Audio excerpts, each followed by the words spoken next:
धामनगर निर्वाचन मंडली अंतर्गत तिहिडी ब्लॉकर नंदपुर ग्राम पवित्र बजरंगबली तृतीय वार्षिक उत्सव भक्तिमय परिवेश मध्य आडंबर सह पालित हो जाइछि। एही अवसर में ग्राम आखपाख अंचल शह शह श्रद्धालु जोगदे धार्मिक परिवेश को आहुरी उत्साहमय करथिले।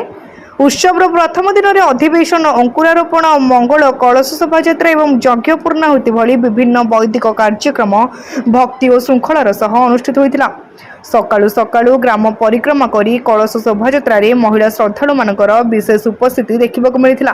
हरिनाम संकीर्तन घंट शंख और भजन कीर्तन ध्वनि रे समग्र नंदपुर ग्राम आध्यात्मिक परिवेश रे मुग्ध हो जाइतिला।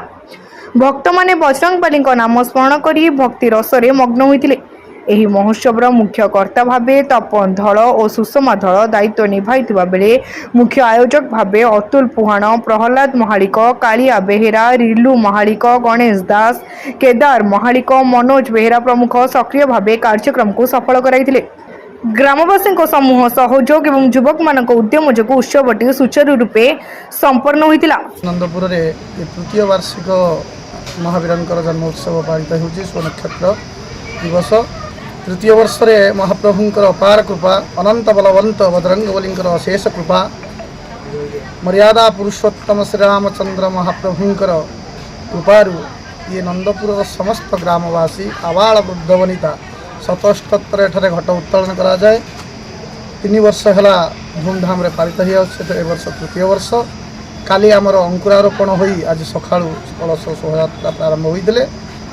आज अग्नाधिवास और काली महाप्रभुंकर सहस्रा आहुति सहित सुंदरकांड व्यवस्था रही। सहित सर्वदेवा देवींकर पूजन अर्चन, महाप्रभु करुणा वरुणालय प्रभु सीतारामंकर षोडशोपचार पूजन, महाप्रभुंकर अनंत बलवंत बजरंगबलींकर षोडशोपचार आजोपचार पूजन सहित पूर्णाहुति पुनस्मरण काली व्यवस्था रही।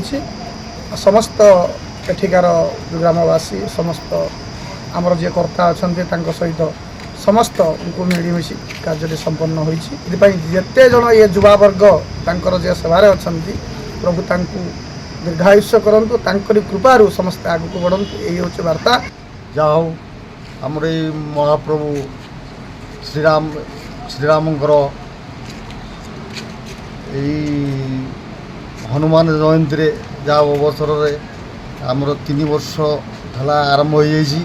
जाओ आम बहुत दुख कष्ट करी अनुष्ठान को आम गोटे तैयारी कर प्रभुंकर आशीर्वाद रे बहुत लोग भी ध्यान आरोग्य भी होती आम ये हनुमान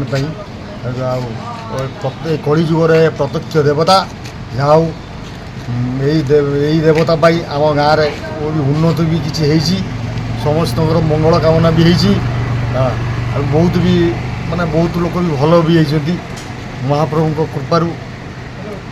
श्री रामचंद्र भगवान परम भक्त श्री श्री हनुमान जी आज हूँ जन्मोत्सव तृतीय वार्षिक पदार्पण कर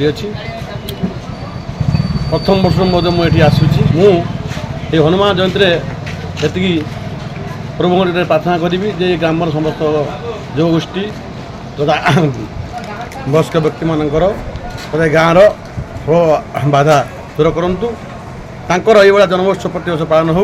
भद्रकरू पुनील कुमार सामंत रिपोर्ट तीर्थक्षेत्र लाइव।